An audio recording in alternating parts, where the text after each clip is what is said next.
Olá, tudo bem? Meu nome é Evander e esse é o Catedral Cast e é com muita alegria que eu estou aqui para a segunda parte da nossa conversa sobre finanças, minhas finanças e a palavra de Deus, e hoje focando um pouquinho no aspecto mais prático, as melhores práticas na gestão financeira pessoal, familiar e até corporativa, com base na palavra de Deus. Eu não sou nenhum especialista em finanças, sou um pastor, tenho sim uma experiência de gestão, né? Desde há 25 anos eu sou pastor e a gente é líder na gestão de igrejas. No meu caso específico hoje, já há 10 anos que eu presido uma escola e também uma instituição social. Então, assim, eu não sou especialista em finanças, mas também não quero que você me perceba como um aventureiro que se meteu a falar de um assunto que não vive. Eu sei bem o que é o dilema de gerir, né, a casa, as finanças pessoais, porque como todo mundo eu tenho as minhas, de uma empresa, de uma organização. Estou muito habituado com isso, lido com isso todos os dias.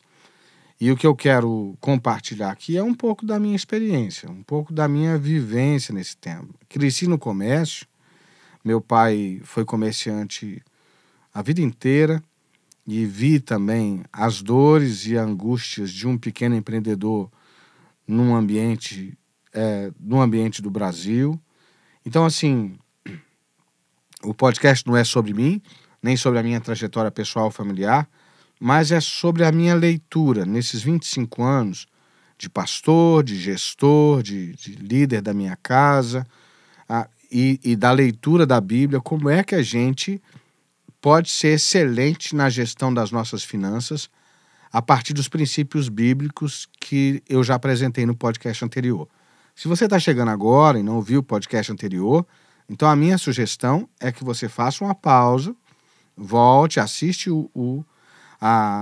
Minhas Finanças e a Palavra de Deus, episódio 1, e depois volte para cá, porque vai fazer mais sentido. No primeiro episódio, a gente apresentou vários textos bíblicos que mostram como a Bíblia trata da questão do dinheiro e das finanças com muita propriedade, e que há uma conduta que se espera daquele que crê em Deus, que a gente reconheça que Deus é Senhor sobre tudo, que eu sou mordomo e que dele vem a capacidade de produzir riqueza. Isso é uma bênção. Deus não quer que a gente acumule riqueza, mas Deus é poderoso para nos dar a capacidade de gerar, de produzir riquezas. Quando a gente entende essa mudança de chave, isso vai fazer diferença na nossa forma de relacionar com o dinheiro e na nossa produtividade. Hoje eu quero gastar um tempo conversando um pouquinho sobre algumas práticas que eu entendi como, na minha experiência pessoal, como melhores práticas. E eu quero, de novo, começar com um texto bíblico. Lucas 14, versículo 28 a 30, diz assim: se um de vocês quer construir uma torre, primeiro senta e calcula quanto vai custar para ver se o dinheiro dá. Olha a Bíblia. Se não fizer isso, ele consegue colocar os alicerces, mas não pode terminar a construção. Aí todos os que virem o que aconteceu vão caçoar dele, dizendo: este homem começou a construir, mas não pôde terminar. O que a Bíblia está dizendo aqui? Que é fundamental e é importante que em todo momento da nossa vida nós estejamos pautados por um planejamento. Ninguém pode começar uma obra sem ter consciência se vai ter condições de continuar. E aí, a primeira prática que para mim aparece como vital é você ter um orçamento familiar. Quando a gente fala primeiro aqui da família. Depois eu vou dar uma pincelada na questão corporativa também. Você já fez um orçamento familiar? Você consegue, por exemplo, junto com a sua família, e de repente esse seria um bom momento de chamar e reunir aí a família e todo mundo sentar. Na minha casa, por exemplo, eu tenho por prática sentar com a minha família, com a minha esposa, com o meu filho, com a família e dizer assim: olha, essa é a nossa realidade financeira. Porque às vezes a gente erra por não conhecer a realidade que a gente mesmo tem. Então, Quais seriam os itens de um orçamento familiar básico aqui, sem querer engessar? Mas o que não pode faltar no orçamento? Eu enumerei aqui, talvez, não sei se a gente vai conseguir projetar aqui na tela, senão nós vamos deixar um link para você ter acesso a esse material. Primeiro você tem que ter uma noção da sua receita familiar total. E aí é a receita familiar, né? Eu acredito num orçamento familiar. Eu não acredito nessa coisa de que numa mesma casa, marido e mulher possam ter orçamentos completamente distintos. Eles podem ter receitas distintas, mas eu penso que em algum momento será mais produtivo quando a família reunir a sua receita total. Então, a receita total da família é tanto. Então, a gente precisa ter isso claro. Quanto é que a minha casa tem de receita, né? E aí a gente tem que pensar, por exemplo, se é receita bruta ou líquida, né? E bruta ou líquida eu estou falando naquelas pessoas que, por exemplo, já tem o imposto de renda retido na fonte, né? Então, eu trabalho com a ideia de receita bruta e depois vou colocar nas minhas despesas fixas o que eu pago de imposto, por exemplo, que aí você resolve. Mas eu acho que tem que partir da receita bruta. Depois que você definiu a sua receita bruta, o segundo item do seu orçamento familiar são as despesas fixas. O que é despesa fixa? Você tem que saber qual é a média que você gasta com água, com telefone, porque tem uma média. Mesmo que de um mês por outro oscila, se você procurar pegar os últimos 10 meses, os últimos 6 meses, você vai descobrir que tem uma média. Como é que eu trabalho essa média de despesa fixa?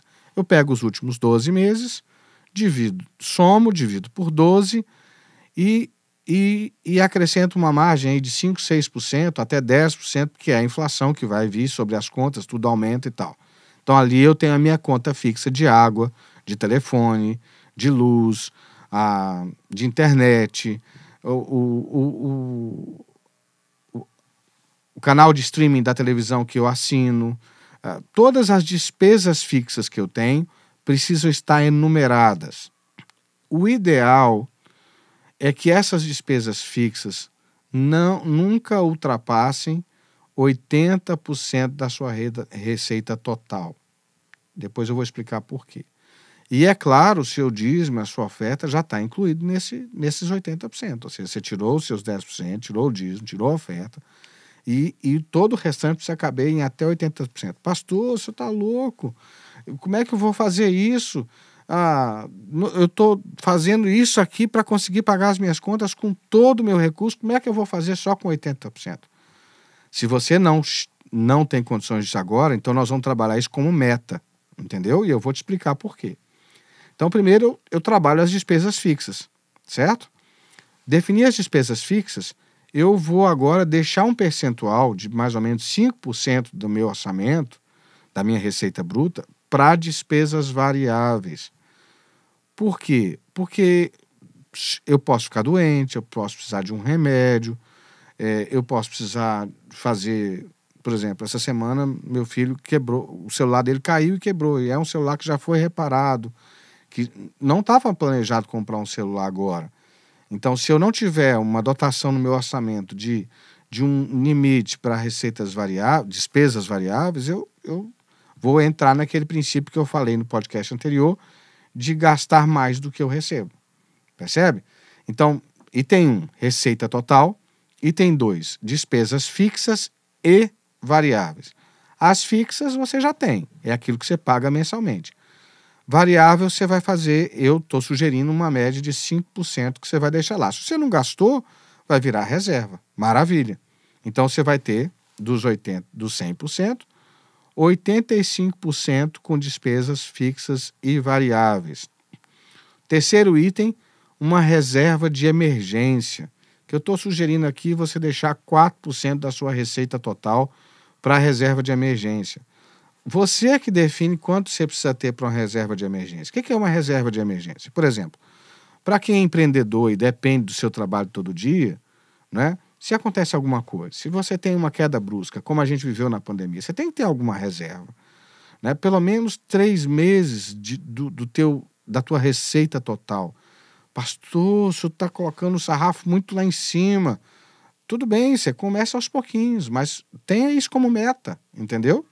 Olha, eu quero ter como reserva de emergência o total de pelo menos 3 salários mensais, para que se acontecer alguma coisa eu tenha uma reserva. 10%, o item 4 do orçamento, eu deixaria para investimento para o seu futuro, não é? Quer dizer, você colocar se você é mais conservador, num fundo de renda fixa, não é? Numa previdência privada, ou até na poupança, se você quiser, embora hoje existem uma inúmera classe de formas de investimento que o tempo aqui não me permite detalhar. Mas você precisa, de alguma maneira, fazer um depósito para o seu futuro. Para que amanhã, né, imagine se você conseguisse, por exemplo, separar R$ 100 por mês para o seu futuro. Ao ano daria R$ 1.200, não é? Em 10 anos seria R$ 12.000.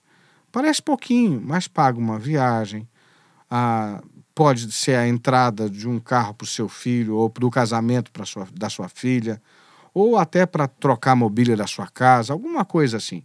Estou falando de R$ 100 por mês que você tira. Eu estou sugerindo que seja 10%. Eu tenho consciência que para muitas famílias essa proposta de orçamento ela chega a ser assim, quase impossível. Mas eu estou definindo ela como uma meta, como um alvo que você deve perseguir, tá certo? Então vamos lá. Item 1, a receita familiar total. Item 2, as despesas fixas e variáveis, que não devem passar de 85% da sua receita total, já estando inclusas aí o teu dízimo. Então vai ficar 75%. Uma reserva de emergência, que eu estou sugerindo você deixar 4%. Um investimento para o futuro e ainda deixei 1% para uma reserva para lazer, né? Que é esse lazer? Já pensou em você juntar o dinheiro, por exemplo, para levar a pessoa querida num jantar no Dia dos Namorados, não é? Com 1%, pastor, 1% da minha renda, eu vivo com 2 salários mínimos, vai dar quanto 1%? Faz a conta. Faz a conta de 1% multiplicado por 12. No Brasil, a gente é muito imediatista, a gente pensa só no aqui e agora. Mas é de pouquinho em pouquinho, lá na roça, a gente dizia assim, é de grão em grão que a galinha enche o papo. Então, se você se condicionar para pensar que a sua vida financeira não pode ser essa coisa impulsiva de que eu vou tomando decisões aqui, agora e tal, eu tenho, não tenho dinheiro. Não, tem um programa. Olha, eu recebo tanto. Eu tenho tanto por cento de despesa fixa. Eu preciso fazer minha reserva de emergência. Eu preciso investir no meu futuro. E eu preciso ter lazer. Então, esses para mim seriam 5 itens de um orçamento familiar básico. Faz sentido para você? E aí eu faço uma pergunta, né?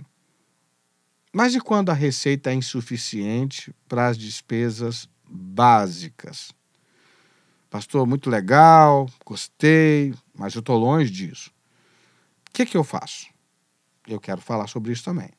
Eu acredito que a primeira coisa que a gente precisa fazer é repensar essa noção antiga que nós temos de que uma fonte de receita vai dar conta de todas as nossas despesas. Uma das máximas do mercado hoje é que você não pode ter uma fonte só de receita. Mas, pastor, eu trabalho 44 horas semanais, como é que eu vou gerar uma outra fonte de receita? Não é? Eu estou num prédio, por exemplo, aqui na Catedral Metodista, que foi construído com o trabalho voluntário de muita gente que, por exemplo, vendeu brigadeiro, empadão, depois do culto, para poder ajudar a igreja a construir. Porque se dependesse do orçamento principal da igreja naquele tempo, nós não tínhamos conseguido levantar esse prédio. Mas com o pouquinho de cada um, a coisa foi sendo possibilitada. Não é? Eu vivi um tempo na minha família com meu pai. Meu pai era dono de um restaurante e ele se converteu porque queria... E aí queria deixar de vender bebida alcoólica. E meu pai... e isso para mim é um exemplo ele tinha ganhado uns canivetes promocionais com propaganda. E ele pegou e para não desinterar o dinheiro da venda do restaurante que ele fez para poder comprar o armazém que ele queria comprar, meu pai saiu para a rua para vender canivete com propaganda de uma empresa. Você acredita nisso? E não é que ele vendeu, e foi com isso que ele conseguiu manter, não mexer muito dinheiro e comprar a mistura do dia a dia da semana, uma verdura, uma folha, uma salada, uma carne para a mistura da semana. Quer dizer, quem sou eu para dizer para você como fazer? Mas você é uma pessoa cheia de talentos. Talvez dentro da sua casa tenha alguém que pode fazer uma coisa diferente. O Brasil é um país que vive com a informalidade o tempo todo. Então, pensar em fontes alternativas de receita é uma saída, né?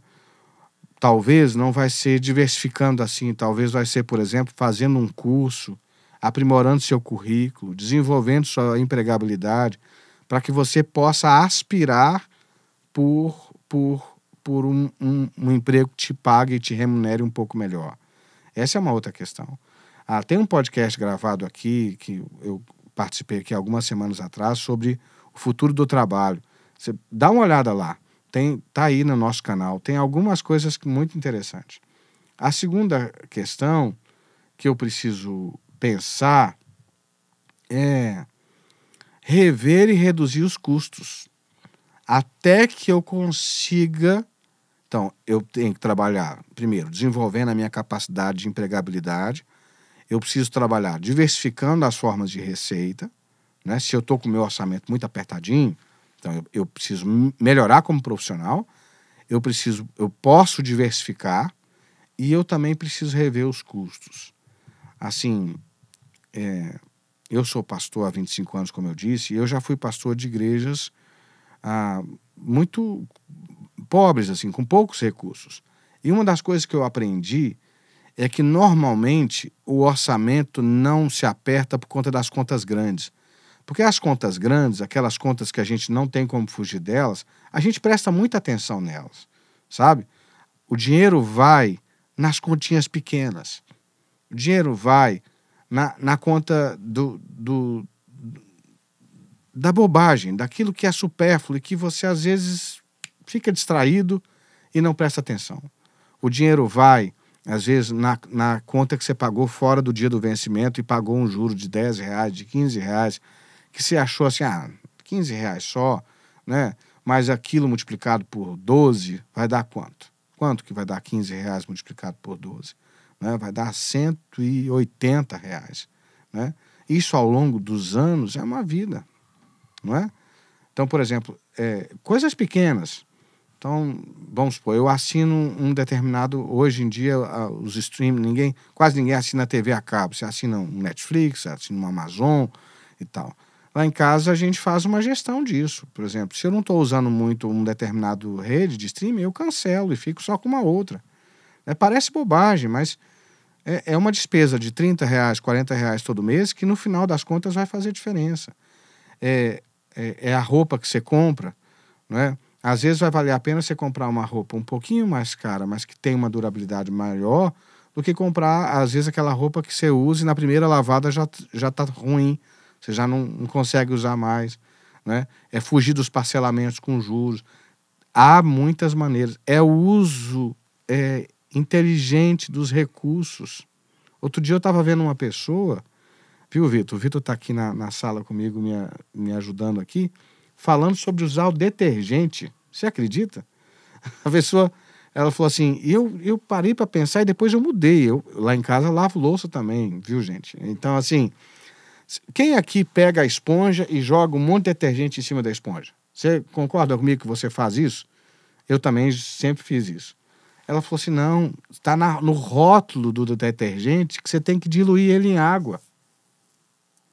Então, se você tiver uma vasilhinha de margarina lá, uma coisa, que você puder jogar um pouco de água e jogar o detergente ali dentro para diluir ele um pouco, aquele jato que você daria 5 vezes durante o lavar da sua louça vai dar vai dar para lavar a louça inteira.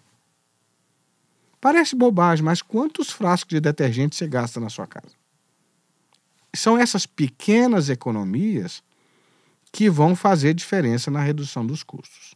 Não sei se te ajudo, né? Meu tempo está indo para o final aqui. Eu quero dar apenas algumas dicas para aquele que é um pequeno empreendedor, está começando o seu negócio. O Brasil lida muito com isso, né? O orçamento corporativo segue os mesmos princípios. Um pouco diferente, muda um pouco a terminologia, né? Por exemplo, em vez de receita total, você vai ter o faturamento total.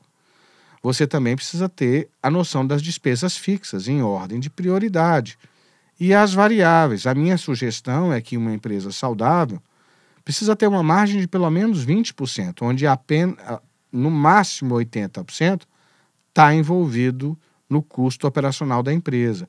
E aí, para você que é empreendedor, um erro muito comum dos pequenos empreendedores é não separar as finanças da empresa das suas finanças pessoais.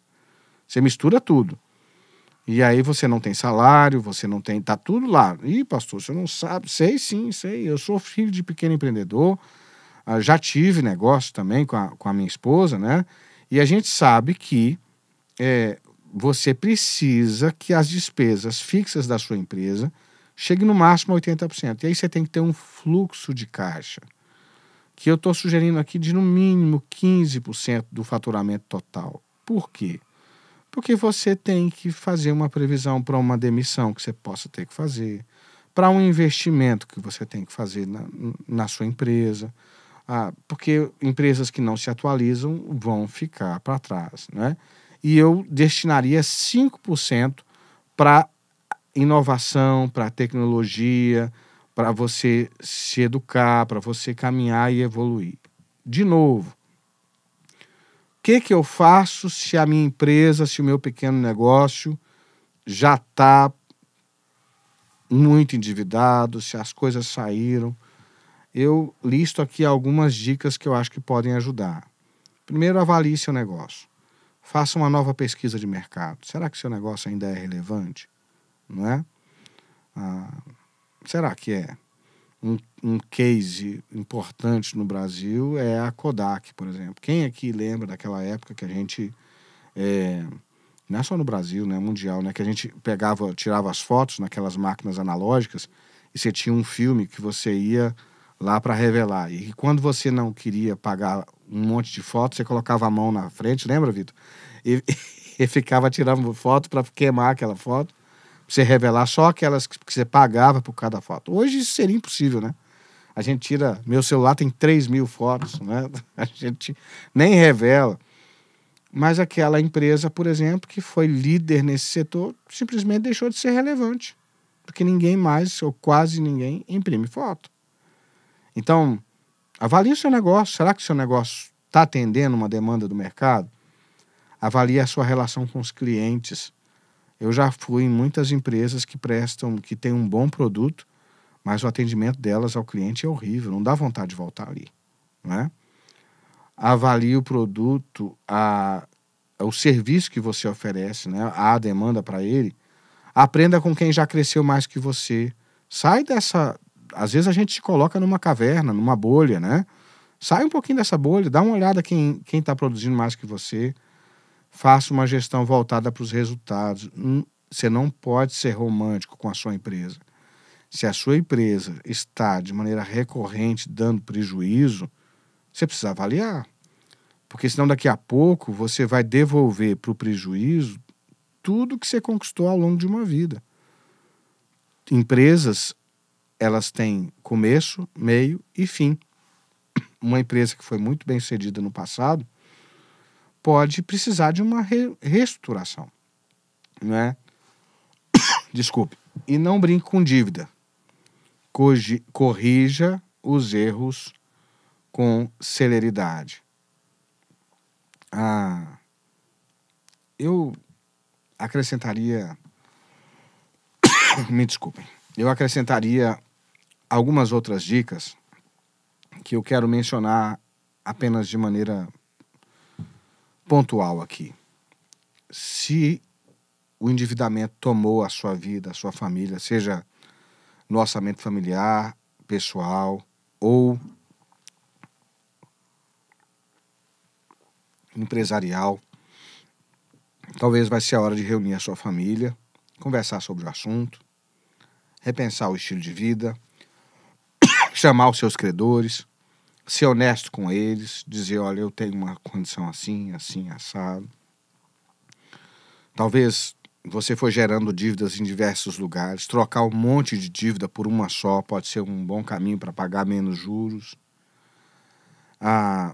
E mais importante do que tudo, honre ao Senhor, dependa dele.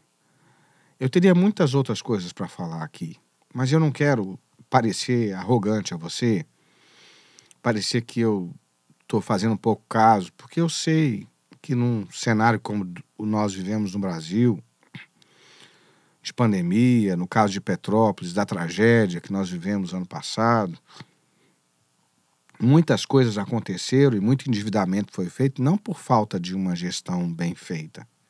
Eu sei. Quem perdeu os seus bens, foi tomado pela chuva 2 vezes, quem é que poderia estar preparado para isso? Impossível. Os seguros não cobriram esse tipo de situação. Então, assim, longe de mim querer minimizar uma crise financeira como a que você pode estar passando. Mas eu sei que Deus, que é dono de todas as coisas, é capaz de nos dar a direção, a orientação para conseguir organizar.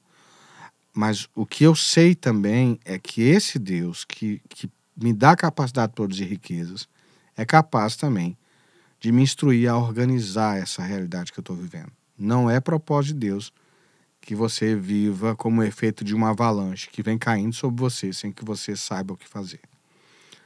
Eu espero ter contribuído, ou pelo menos provocado você a se voltar para Deus e para a palavra de Deus na gestão das suas finanças. E como eu fiz na outra vez, eu quero orar por você. Vamos orar? Senhor, eu quero te agradecer por esse tempo aqui com meu irmão, com minha irmã, com esse amigo, essa pessoa que acessou esse conteúdo agora. Longe de mim minimizar a crise que alguém possa estar passando, que pode ser fruto de tantas coisas, de uma enfermidade, de um desemprego. O que nós aprendemos é que o Senhor é dono de todas as coisas e o Senhor é quem é capaz de nos dar a capacidade de gerar riquezas. Abençoa meu irmão e a minha irmã, Senhor, e dê a cada um de nós essa graça de discernir o caminho da gestão das nossas finanças, segundo a Tua palavra, segundo a Tua direção. Em o nome de Jesus. Amém. Um abraço, até a próxima.